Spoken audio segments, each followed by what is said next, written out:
जय मसीह। आप देख रहे हैं living stones assembly of God church से पास्टर नॉबी जोस वर्गीस को। मेरे लिए ये बहुत खुशी की बात है आप ये वीडियो देख रहे हैं। आने वाले दिनों में ऐसे और भी वीडियोस लेके आएंगे आपके लिए। अगर आप इन वीडियो से आशीषित हो रहे हैं तो जरूर सब्सक्राइब करें और बेल आइकन को प्रेस करना ना भूलें। चलिए आगे बढ़ते हैं आज के वीडियो की तरफ। जय मसीह।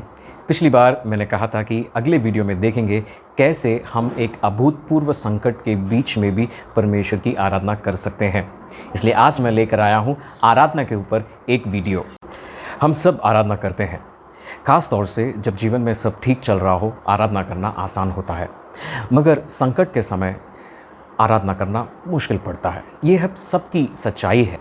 हम इस सच्चाई को छुपा नहीं सकते, ना इस सच्चाई से भाग सकते हैं। आज इस अभूतपूर्व संकट के बीच चारों ओर सवाल ही सवाल है और दूर दूर तक हमें जवाब नहीं दिख रहे हैं। हर तरफ समस्या है। हमारा दिल नौकरी के भविष्य को लेकर, आने वाले आर्थिक अकाल को लेकर बेचैन है। ऐसे मुश्किल समय में कैसे हम परमेश्वर की आराधना कर सकते हैं? अगर आप ऐसे प्रश्नों से जूझ रहे हैं तो आज का वीडियो आपको ज़रूर मदद कर सकता है। ज़रा कल्पना करें, आप एक केक बना रहे हैं।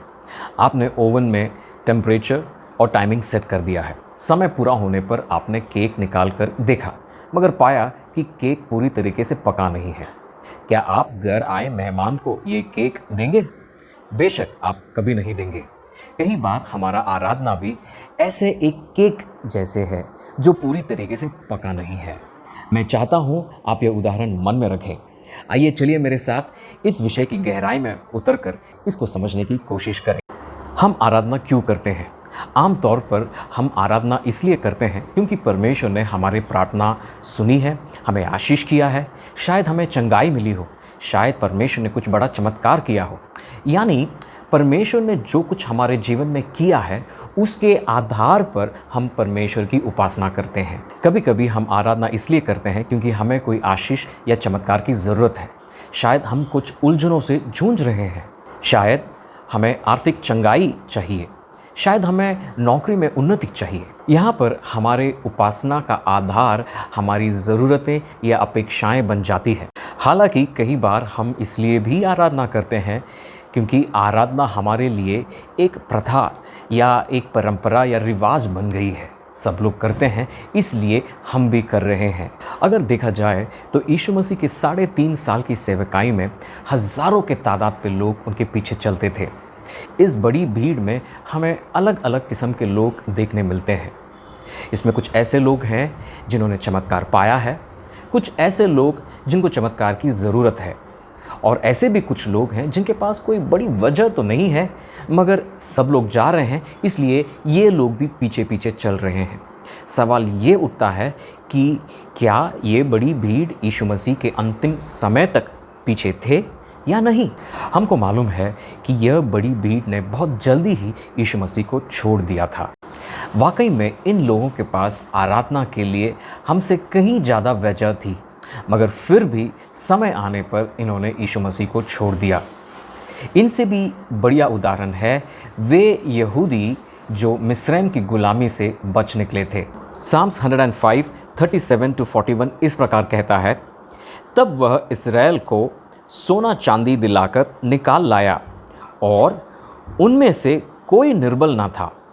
उनके जाने से मिस्री आनंदित हुए क्योंकि उनका डर उनमें समा गया था। उसने छाया के लिए बादल फैलाया और रात को प्रकाश देने के लिए आग प्रकट की। उन्होंने मांगा तब उसने बटेरें पहुंचाई और उनको स्वर्गीय भोजन से तृप्त किया। उसने चट्टान फाड़ी तब पानी बह निकला और निर्जल भूमि पर नदी बहने लगा। फिर देखिए व्यवस्था विवरण 29:5। मैं तो तुमको जंगल में 40 वर्ष लिए फिरा और ना तुम्हारे तन पर वस्त्र पुराने हुए और ना तेरी जूतियाँ तेरे पैरों में पुरानी हुई। यानी 40 वर्ष इन यहूदियों का जीवन चमत्कार से शुरू होता और चमत्कार से ख़त्म होता। पूरे पवित्र बाइबल में इनके जैसा दूसरी एक जाति नहीं, परंतु हम यह जानते हैं कि मिस्रैम से निकली हुई वह पीढ़ी में से सिर्फ और सिर्फ 2 लोग कनान के देश में प्रवेश कर पाए। इसका कारण क्या हो सकता है? देखिए, साम्स 95 वर्स 10, 40 वर्ष तक मैं उस पीढ़ी के लोगों से रूठा रहा और मैंने कहा, ये तो भरमाने वाले मन के हैं और इन्होंने मेरे मार्गों को नहीं पहचाना। देखिए, अगर प्रार्थनाओं के उत्तर या चमत्कार आराधना के लिए एक आधार होता तो हमसे 1000 गुना बेहतर आधार इन यहूदियों के पास था। हमें यह समझना ज़रूरी है कि प्रार्थनाओं के उत्तर या चमत्कारों की अधिकता आराधना के लिए एक काबिल बुनियाद नहीं है। ना ही ये परमेश्वर की प्रसन्नता का संकेत है और ना ही यह हमारे आत्मिक उन्नति का संकेत है।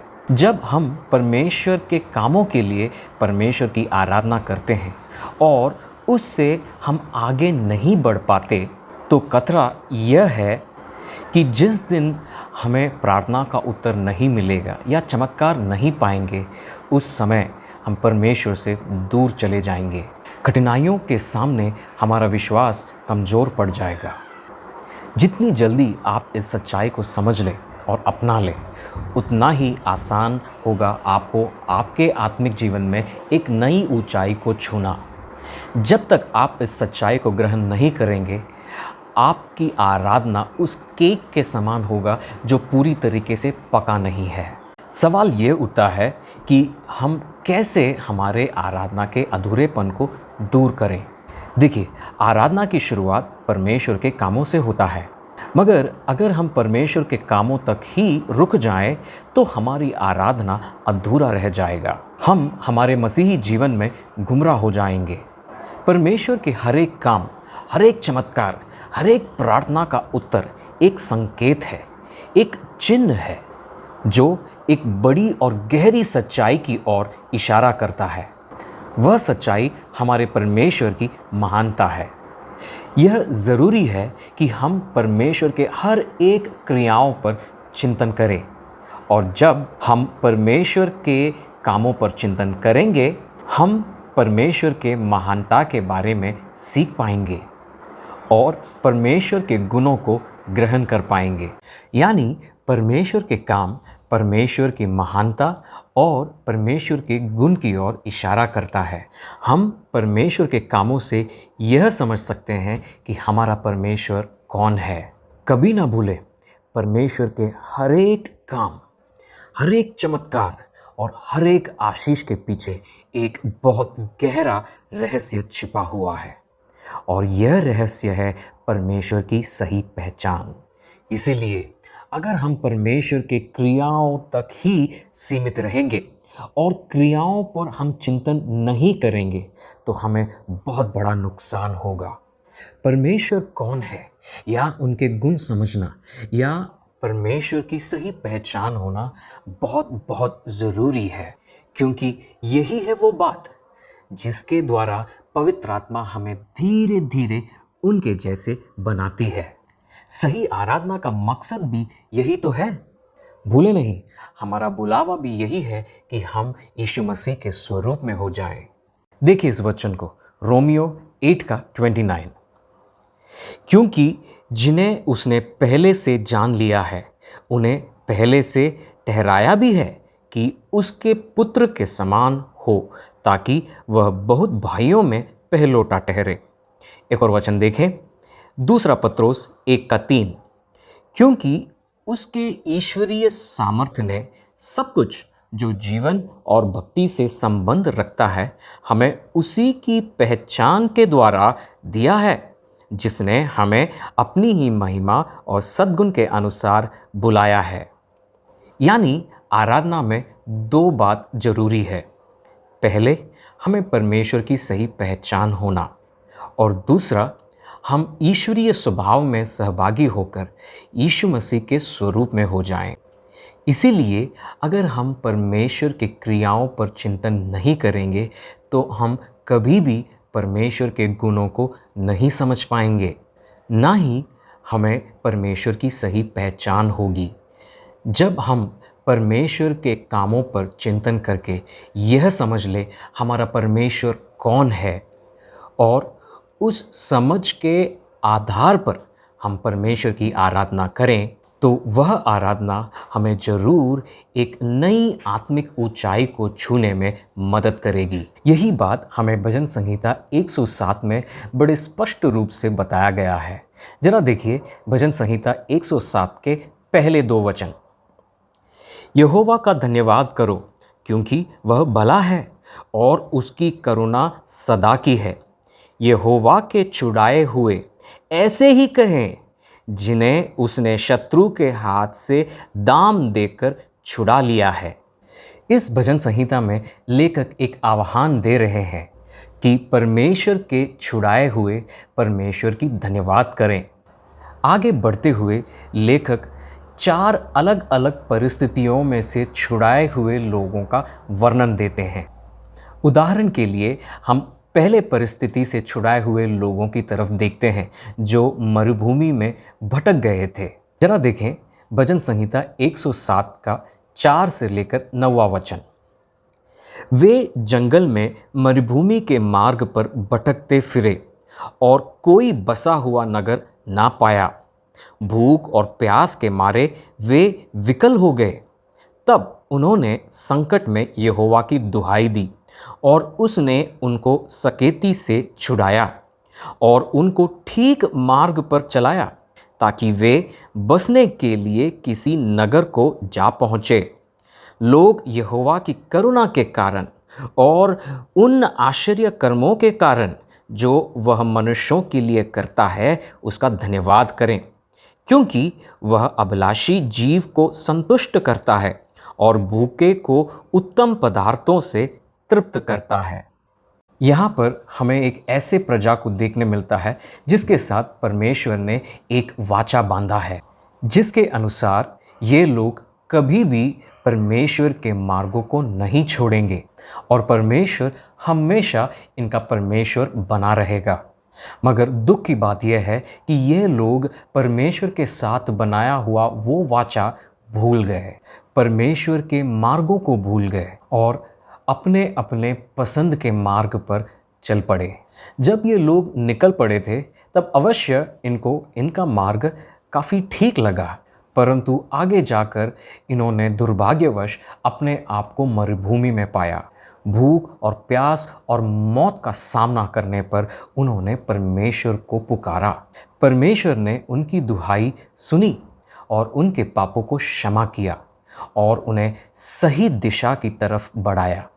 यानी जो लोग पहले अपने पसंद के मार्ग पर चलना चाहते थे, अब वही लोग अपने पसंद के मार्ग को छोड़कर परमेश्वर के पीछे चल रहे हैं। दिलचस्प की बात तो यह है कि ये छुड़ाए हुए लोग इसलिए परमेश्वर को धन्यवाद नहीं कर रहे हैं कि परमेश्वर ने उन्हें भूख और प्यास और मौत से बचाया, मगर इसलिए धन्यवाद कर रहे हैं क्योंकि परमेश्वर की करुणा सदा की है।